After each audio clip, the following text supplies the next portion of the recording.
dipungut, dan untuk yang di bagian laki-laki kalau bisa diisi kursi yang depan yang kosong ya. Kita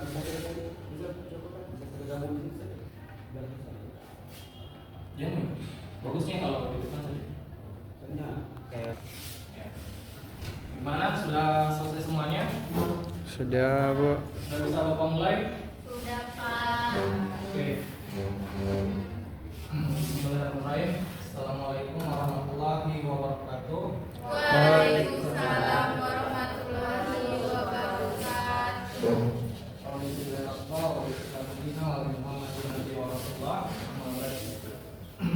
Bersyukur kita menyatakan kepada Allah Subhanahu wa taala yang telah melimpahkan rahmat dan karunia-Nya sehingga kita dapat berkumpul di tempat ini, khususnya di kelas ini, untuk melanjutkan pembelajaran kita. Yang dimana sebelumnya kita belajar tentang apa? Pergaulan bebas. Pergaulan bebas, masih ada sama-sama dengan pembelajaran kita hari ini. Namun sebelum kita mulai, Bapak absen terlebih dahulu ya. Iya, Pak. Harap gunakan namanya Mahmud Nur Rahmat. ya Pak. Ikhwanul Muslimin. Tidak ada, Pak. Vensia. Iya, keluar, Pak. Dewi. Hadir, Pak. Dian. Hadir, Pak. Elvina. Tidak ada, Pak. Agnes. Hadir. Randy. Tidak ada, Pak. Sakit, Putra. Pak. Kita. Hadir. Odi Cahya. Sakit. Orliana. Sela. Sultan. Tidak ada, Pak. Sakit, Pak. Rizal. Hadir, Pak. Wadi Amal Zakri. Hadir. Ternyata masih ada teman-teman yang tidak dapat mengikuti pembelajaran kita hari ini, dan semoga kedepannya mereka dapat membersamai kita. Baik, teman semuanya, sebelum kita mulai pembelajaran, kami minta berdoa. Saya persilakan kepada perwakilan sini. Baik, sebelum kita mulai pembelajaran hari ini, kita berdoa terlebih dahulu. Bismillahirrahmanirrahim. Rabbi zidni ilman warzuqni fahman. Amin. Oke, masih semangat belajarnya? Masih. Masih semangat? Masih. Masih kurang ini. Sebelum kita mulai pembelajaran hari ini, alangkah baiknya kita ice breaking atau games dulu ya. Tidak usah berdiri, cukup di tempat duduknya saja. Diperhatikan fokus dan konsentrasi. Disimpan dulu infonya ya. Nah, cara mainnya ini apa yang Bapak ucapkan itu salah, tapi apa yang Bapak peragakan itu benar. Ya, paham ya? Jadi cluenya itu salah di mulut tapi benar di tangan. Oke? Contohnya 4. 5. Ya, kalian bilang 5. Oh ya. Oke, gitu. 2. 3. 2. 1. 5. 4. 4. 3. 6. 5. 9. 6. Masih kurang semangat bagian laki-lakinya. 2. 2. Yang terkecoh ya. 2 saja. Oke. 4. 5. 9. 7. 1. 1. Oke. Gimana, sudah semangat? Semangat.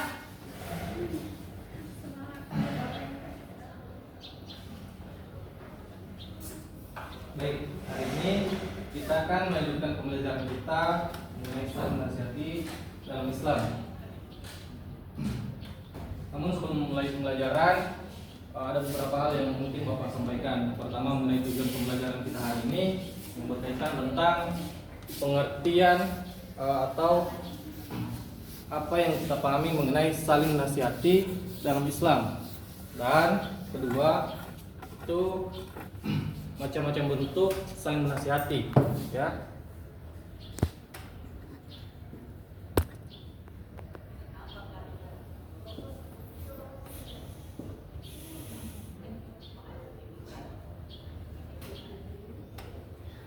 Ustaz.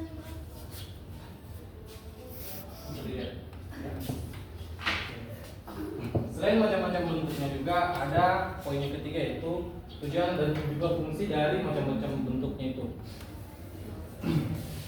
Nah, pertama, mungkin anak semuanya bertanya-tanya apa itu saling nasihati dalam Islam. Saling nasihati anak semuanya secara bahasanya itu dalam bahasa Arab dikatakan tawassau bil haqqi wa bis sabr. Bisa dilihat dalam Quran surah Al-Asr ayat ketiga. Ya. Tawassau itu adalah bentuk tafawul dari kata kerja wasal, yang berarti memberitahu, mewasiatkan ataupun berpesan. Dan bil haqqi itu secara dengan dan kebenaran. Nah, tentunya kita menasihati dengan kebenaran yang kita ucapkan dari diri kita ataupun dari kita. Dan yang ketiga, dan dengan kesabaran atau wabi as-sabar. Nah, secara istilahnya ataupun secara umumnya bahwa saling nasihati ini amar ma'ruf nahi munkar, mengajak kepada kebaikan dan mencegah kepada keburukan. Itu ya, istilahnya. Secara umumnya ini bahwa saling menasihati ini merupakan suatu kegiatan bagaimana cara kita menyampaikan suatu informasi yang berupa saran ataupun dorongan terhadap orang lain. Kita menyampaikan ataupun mengajak orang lain untuk selalu berbuat kebaikan, ya, dan juga bagaimana cara kita mengajak mereka agar tidak selalu berbuat keburukan yang mungkin setiap harinya mereka selalu melakukan hal-hal tersebut. Oke, bisa dipahami? Bisa. Ini mungkin bisa kalian tulis, ya, bisa kalian foto yang punya HP. Ya, kita masuk ke tujuan pembelajaran kita yang kedua mengenai macam-macam bentuk saling menasihati dalam Islam. Yang pertama ada khutbah. Khutbah anak semuanya secara umumnya itu adalah proses seorang dalam hal di hadapan orang lain, ya, dalam hal berpidato ataupun ceramah di kalangan banyak orang, di hadapan banyak orang, untuk selalu memberikan peringatan-peringatan atau informasi yang berkaitan tentang kehidupan kelalaian seorang dalam kehidupannya sehari-hari. Jadi khutbah itu mungkin yang laki-lakinya tidak asing lagi. Ketika khotib naik di mimbar selalu mengingatkan atau selalu memberitahukan bahwa yang memperingatkan pada dirinya sendiri ataupun pada jamaah untuk selalu mengingat Allah SWT dan selalu mengingat atas kelalaian yang mereka lakukan setiap harinya, ya. Dan juga bagaimana khotib selalu memperingatkan kepada jamaah untuk meningkatkan ketakwaan mereka dari berupa bentuk ibadah, ya, yang tentunya ibadah setiap hari yang 5 waktu itu bukan hanya berarti ibadahnya seminggu sekali atau hari Jumat saja, ya, tapi dijaga yang 5 waktu itu. Oke, ini khutbah. Dan dalilnya anak semuanya terdapat dalam Quran surah Al-Jumu'ah ayat 9. Allah mengatakan, wahai orang-orang yang beriman, apabila seruan untuk melaksanakan salat Jumat atau salat pada hari Jumat telah dikumandangkan, segeralah mengingat Allah dan tinggalkanlah jual beli, ya. Bahkan dalam Al-Quran pun Allah mengatakan ketika seruan untuk melaksanakan sholat Jumat, hentikanlah jual beli. Meskipun pekerjaan itu ibadah, namun hal yang paling utama bagaimana kita kembali mengingat Allah, kita kembali berserah diri kepada Allah agar apa yang kita kerjakan senantiasa mendapatkan keridhaan dari Allah Subhanahu wa taala. Nah, adapun tujuan dan fungsi dari khutbah ini, yang pertama itu berikan nasihat. Nah, seperti yang Bapak katakan tadi, bahwa khutbah di dalam isinya selalu memberikan nasihat serta peringatan dalam keagamaan. Tidak lebih ketika khotib melakukan khutbahnya, dia selalu memberikan nasihat yang berupa peringatan-peringatan yang setiap isinya selalu memperingatkan untuk selalu bertakwa kepada Allah dan menjaga ibadah mereka, khususnya yang 5 waktu, ya. Dan mengingatkan kembali mengenai ajaran Islam, bagaimana khotib selalu memberikan peringatan atau mengingatkan kembali ajaran-ajaran Islam yang tentunya ajaran yang sesuai dengan Al-Quran dan Sunnah. Selanjutnya ada tablik. Tablik anak semuanya itu ya adalah salah satu bagaimana cara kita menyampaikan sebuah informasi kepada kalangan orang yang bisa kita katakan satu orang ataupun lebih, individu ataupun kelompok. Cara kita menyampaikannya itu secara lisan maupun perbuatan kita menyampaikan. Dan ini bukan hanya bagaimana kita menyampaikan kepada mereka, tapi bagaimana mereka mengimplementasikan atau mengamalkannya dalam kehidupan sehari-hari mereka. Umpamakan saja di sini sebagai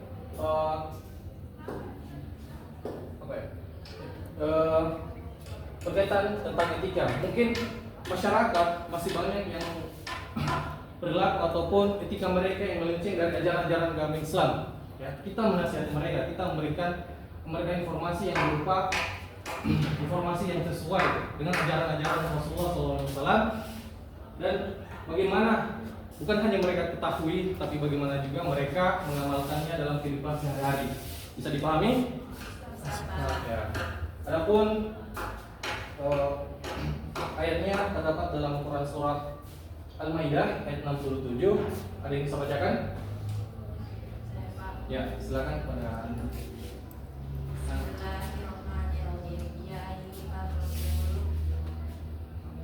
Rasul balik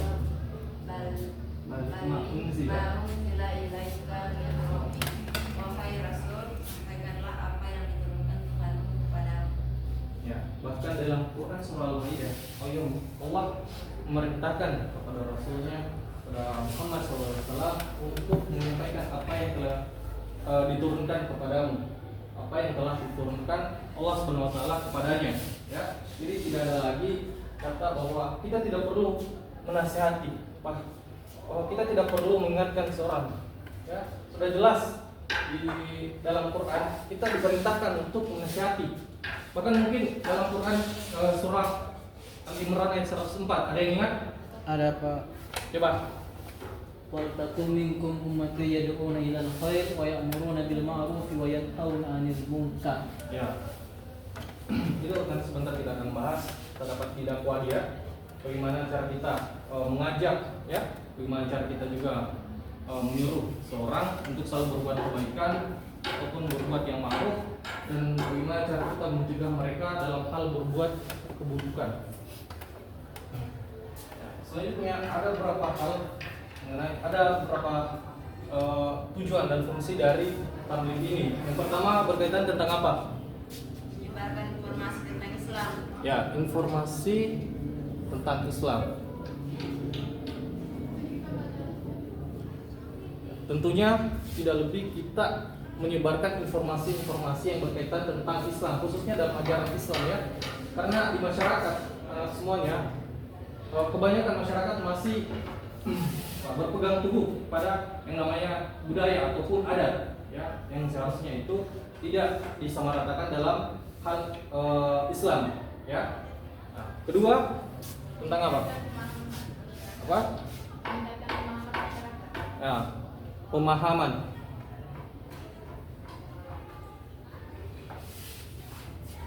Meningkatkan pemahaman masyarakat, khususnya dalam ajaran agama Islam. Kita meningkatkan pemahaman mereka. Dalam hal lain juga kita meningkatkan pemahaman mereka, baik itu dari segi ibadah, etika, ajaran maupun moral mereka. Kita meningkatkan pemahaman mereka. Yang mungkinnya tadi mereka mengatakan bahwa ini sesuai ajaran nenek moyang saya. Iya, sesuai dengan ajaran nenek moyang. Tapi bagaimana di latar belakang nenek moyang? Dia mendapatkan dari siapa? Apakah sesuai dengan ajaran Rasulullah? Apakah sesuai dengan apa yang Allah perintahkan?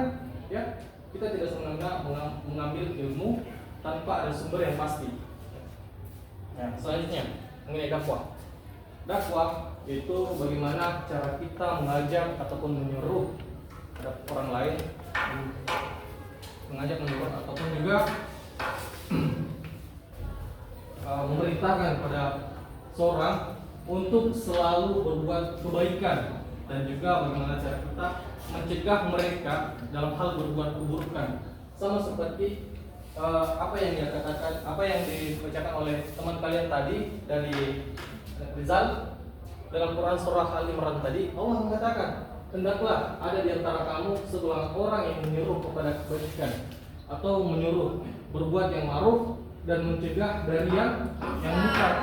Ini berarti bagaimana semuanya cara kita untuk senantiasa selalu saling menasihati atau saling menegur satu sama lain untuk tidak hanya berbuat yang buruk atau yang munkar. Kita contohnya harus saling menasihati dalam hal berbuat kebaikan, ya. Dan tentunya dalam hal berdakwah ini sudah sangat luas saat ini. Ya.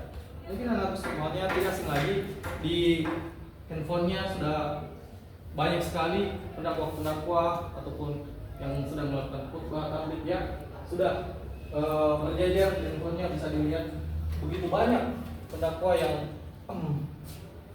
melakukan dakwanya untuk menyebarkan informasi ajaran-ajaran agama Islam yang tentunya sesuai tuntunan Rasulullah SAW dan juga sesuai sumbernya dari Al-Quran dan Sunnah, ya.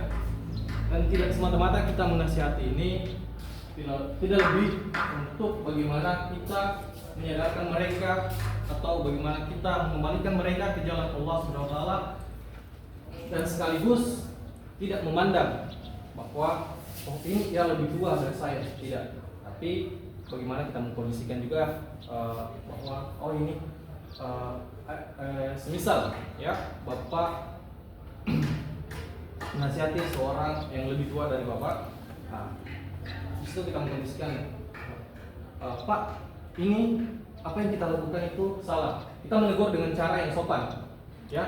Kita menegur dengan cara yang sopan dan tentunya dengan keikhlasan dari diri kita.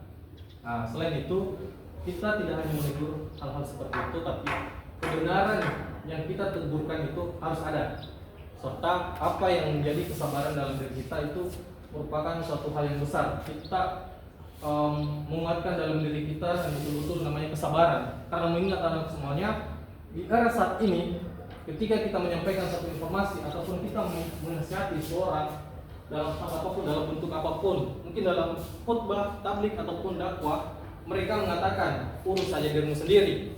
Ya, itulah mengapa kita diperintahkan untuk saling menasihati dalam hal kebenaran dan juga kesabaran. Kita meningkatkan kesabaran dalam diri kita, kita meningkatkan mental kita dalam diri kita, agar ketika orang lain mengatakan urus saja dirimu sendiri, kita selalu istighfar dalam diri kita, ya. Dan juga bagaimana kita mengikhlaskan apa yang orang katakan seperti itu. Selanjutnya kita biarkan kita menyampaikan informasi-informasi yang tentunya bersumber dengan kebenaran, yang itu Al-Quran dan Sunnah. Nah, adapun tujuan dan fungsi dari dakwah itu, yang pertama apa?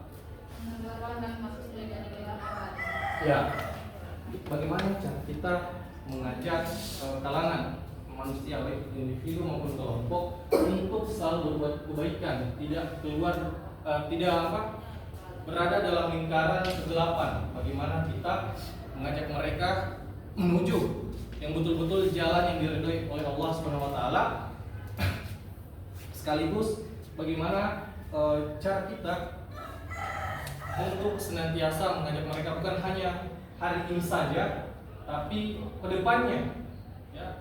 Jadi kita tidak semata-mata mengeluarkan mereka dari kegelapan itu untuk hari ini saja, tapi bagaimana seterusnya. Dan yang kedua, mewujudkan masyarakat yang Islami. Ya, yang Islam. Tentunya jika kita mewujudkan masyarakat yang Islam itu, kita harus berdasarkan dengan Al-Quran dan Sunnah. Ya, kita mengajak mereka bagaimana kita mewujudkan masyarakat yang mungkin tadi masyarakat ini hanya berdasarkan apa kata nenek moyangnya dan tidak berdasarkan Al-Quran dan Sunnah, ya. Kita mewujudkan masyarakat yang tentunya berdasarkan Al-Quran dan Sunnah, bukan hanya mengatakan bahwa ini kata nenek moyangku seperti ini, harus ada tahlilan begini ya. Kita tentunya harus berdasarkan dengan Al-Quran. Kita punya sumber yang betul-betul menjadi pegangan kita dalam kehidupan kita sehari-hari. Selanjutnya yang ketiga berkaitan tentang menegakkan amar ma'ruf nahi munkar. Ya, paling utama adalah bagaimana kita mengajak mereka dalam beramar ma'ruf nahi munkar, ataupun bagaimana cara kita mengajak mereka dalam berbuat kebaikan, sekaligus mencegah mereka di dalam kehidupan sehari-hari mereka untuk tidak selalu berbuat keburukan atau yang kemungkaran lah, yang pada akhirnya mereka terjerumus dalam lingkaran tersebut sehingga mereka tidak tahu lagi jalan bagaimana mereka akan keluar dari hal tersebut, ya. Dan yang terakhir berkaitan ya mencapai ridho Allah. Ridho Allah adalah ridho yang paling utama. Bagaimana kita mengajak sesama bukan hanya untuk menguntungkan diri sendiri, tapi juga menguntungkan kepada orang lain ataupun orang banyak untuk mencapai ridho Allah SWT bersama. Bayangkan anak semuanya, ketika salah satu teman kalian berada dalam lingkaran kegelapan dan kalian tidak menasihati ataupun mengajak untuk mencapai keridhaan Allah atau mencapai cahaya yang betul-betul berada dalam cahaya Islam, itu ketika teman kalian di akhirat yang mengatakan bahwa temanku ini tidak mengajakku dalam hal berbuat kebaikan, yang bersaksi di hadapan Allah. Bagaimana dahsyatnya ketika teman kita juga berada dalam kegelapan, kita tidak mengajak mereka untuk berbuat keburukan. Jadi semuanya saling menasihati dalam berbuat kebaikan, dan tentunya ajaklah teman-teman kalian, baik itu keluarga, saudara, adik, ya, untuk selalu berbuat kebaikan. Karena di era saat ini, mengingat seumuran kalian begitu banyak maraknya anak-anak remaja yang terjerumus dalam dunia lingkaran kegelapan, dan sangat sulit mengajak mereka untuk kembali. Seperti yang Bapak katakan, ketika kita menasihati mereka, ada yang mereka ucapkan kalimatnya itu urus saja dirimu sendiri, ya. Tentunya kita juga yang menasihati akan sedikit merasa tersinggung, maka dari itu tingkatkan kesabaran dan ketakwaan kita kepada Allah SWT. Baik, sampai di sini sudah dipahami materi kita hari ini mengenai saling menasihati. Karena Bapak perhatikan dari tadi ada sebagian yang bermain handphone, dan semoga ketika Bapak menunjuknya untuk menjawab pertanyaan yang tersedia bisa menjawab, ya. Ya Pak. Gimana, dipahami? Pahami Pak. Oke. Mengenai diskusi kelompok atau tugas kalian kali ini, Bapak akan bagi ke kelompok. Masing-masing kelompok ada satu soal. Kelompok yang pertama bagi laki-laki, kelompok kedua 4 ya, 4. Itu ya, masuk di bagian sela. Kita sama ini 4 ya. Oke, Bapak beri waktu 5 menit untuk menjawab soalan. Jika sudah, katakan sudah dan maju ke depan, ya. Satu soal saja, satu kelompok satu. Satu Pak. Kelompok 3 Pak, Pak. kelompok satu Pak. Kelompok 3. Satu Pak. Sudah. Tujuh. Oh, ya. Kalau begitu saya persilakan pada ya dengan temannya yang kemudian Sini Mas. Sini Mas. Ya, jadi kelompok 1 akan menjawab pertanyaan yang poin 3. Pengertian dakwah dan sebuah tujuan dan fungsi dakwah. yang kalian jelaskan itu mengenai apa yang kalian pahami tentang khutbah. Oh, tidak bisa aja. Tidak bisa, Pak. Tidak bisa. Nah, jadi baik, yang kita akan jelaskan itu mengenai apa sih yang kalian pahami tentang khutbah dan apa yang menjadi tujuan dan fungsi khutbah tersebut. Nah, pemahaman saya khutbah itu adalah proses kita seperti menyampaikan pesan atau memberitahu khalayak, mungkin saudara kita yang muslim yang lain, tentang hal yang benar dan hal yang salah, dan mungkin yang belum mereka ketahui gitu. Jadi khutbah itu secara tidak langsung kita mengajarkan mereka hal-hal yang mungkin benar-benar baru untuk mereka. Nah, jika ditanya mengenai fungsinya, ya itu tadi, untuk menyampaikan pesan teman-teman. Jadi teman-teman kalau dengar khutbah silakan disimak baik-baik, silakan dipahami baik-baik makna dari khutbah tersebut. Oke.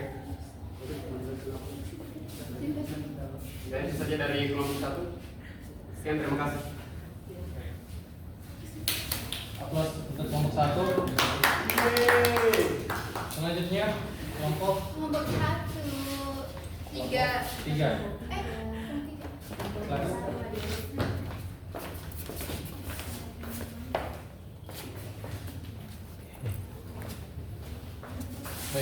Silakan sudah. Baik, bismillah. Assalamualaikum warahmatullahi wabarakatuh.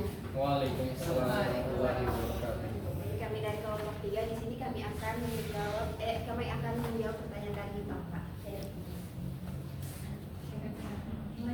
Baik, di sini saya akan menjawab. Jelaskan pengertian dakwah dan sebutkan tujuan dan fungsinya. Pengertian dakwah adalah ajakan kepada kebaikan dan kebenaran Islam untuk membentuk pribadi, masyarakat dan peradaban yang diridhoi oleh Allah Subhanahu wa taala. Kemudian tujuan dakwah itu mewujudkan kebahagiaan dan kesejahteraan hidup di dunia dan di akhirat, kemudian mengajak manusia untuk hidup benar menurut ajaran Islam dan membentuk masyarakat yang Islam. Kemudian Fungsinya tadi seperti yang Bapak jelaskan untuk mengajak kepada kebaikan dan Baik, mungkin itu saja diskusi kelompok kami, kelompok 3. Saya akhiri. Wassalamualaikum warahmatullahi wabarakatuh. Waalaikumsalam warahmatullahi Selanjutnya wabarakatuh. terakhir kelompok 2. Iya Bu.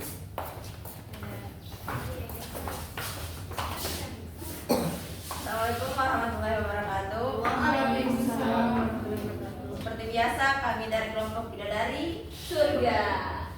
Gimana pertanyaannya itu apa yang kamu pahami tentang tablik dan memberikan tujuan dan fungsi. Nah, tujuan dari tablik ini untuk bisa menyampaikan informasi atau informasi kebenaran dan mengajak seseorang atau suatu kelompok maupun individu ke jalan yang lebih baik.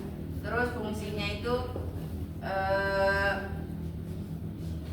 fungsi dari tabligh di lingkungan masyarakat, kita bisa memberitahukan kalau yang mana benar terus yang mana salah, tapi dengan harus cara yang baik dan sopan agar bisa diterima oleh masyarakat.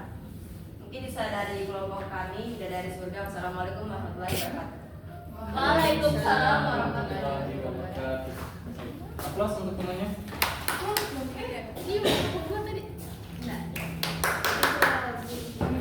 Itulah jawaban dari teman kalian mengenai khutbah, dakwah dan juga tabligh. Ketiganya memiliki peran dan fungsi masing-masing yang saling menguatkan satu sama lain. Ya.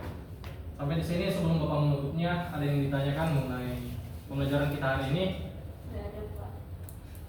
Untuk kamu tidak ada, tapi teman-teman. Oke. Ada?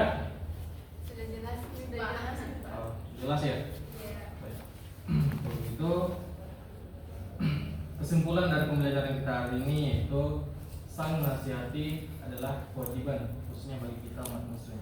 Ya, kita menasihati untuk selalu berada di jalan Allah yang betul-betul diridhoi Allah Subhanahu wa taala dan selalu mencegah saudara kita, kerabat kita ataupun orang tua untuk selalu meninggalkan hal-hal yang berbau keburukan ataupun berada di lingkungan kegelapan dan mengajak mereka selalu untuk mengingat Allah SWT. Dan untuk itu pesan dari Bapak untuk anak-anak semuanya, tingkatkan ibadahnya, khususnya ibadah sholat dan juga belajarnya paling utama ya, karena kalian sedikit lagi akan menempuh pendidikan yang tinggi. Sekaligus kurangi main game-nya dan perhatikan apa yang dinasihati dari orang tua kalian. Mungkin itu saja dari Bapak. Mohon maaf jika ada salah kata dari Bapak. Mari kita tutup pembelajaran kita hari ini dengan ucapan hamdalah.